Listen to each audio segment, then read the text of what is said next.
এই গণভোটে হ্যাঁ বা না ভোট দিতে হবে। হ্যাঁ ভোট দিলে কি কি পাবেন? আপনি 12টা জিনিস পাবেন। 12টা কিভাবে আগামী রাষ্ট্র চলবে সেটা ঠিক করতে পারবেন। কি কি সেটা একটা একটা করে বুঝে দেখি, শুনেন মন দিয়া। আপনি কি এমন একটা বাংলাদেশ চান যেখানে তত্ত্বাবধায়ক সরকার, নির্বাচন কমিশন, সরকারি কর্ম কমিশন মানে যেটাকে পিএসসি বলা হয়, এটা গঠনে সরকারি দল এবং বিরোধী দল একত্রে কাজ করবে? সুন্দর কথা না? 2 নাম্বার, সরকারি দল ইচ্ছা মতো সংবিধান সংশোধন করতে পারবে না। সুন্দর না কথাটা? 3 নাম্বার, সংবিধানের গুরুত্বপূর্ণ পরিবর্তনের ক্ষেত্রে গণভোটের বিধান চালু হবে। সুন্দর না? আমরা সবাই মিলে ভোট দিয়ে ঠিক করব।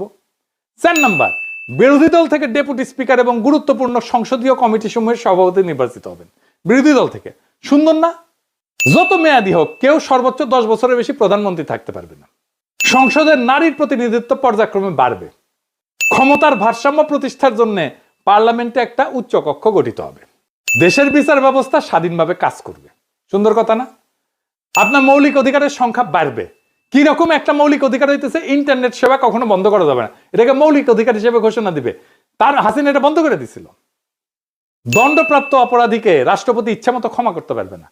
ফাঁসি দিলেও তো ক্ষমা করে দেয়, জেল দিলেও ক্ষমা করে দেয়। রাষ্ট্রপতি এবং প্রধানমন্ত্রী ক্ষমতার মধ্যে ভারসাম্য থাকবে। রাষ্ট্রভাষা বাংলার মর্যাদার পাশাপাশি অন্যান্য জাতিগোষ্ঠীর ভাষাও সাংবিধানিকভাবে স্বীকৃত হবে। সব সুন্দর কথা না? 12টা কথা। হ্যাঁ ভোট দিলে সবগুলা পাবেন, এই যতগুলো আছে সবগুলো। না ভোট দিলে কিছুই পাবেন। কিন্তু বিএনপি কি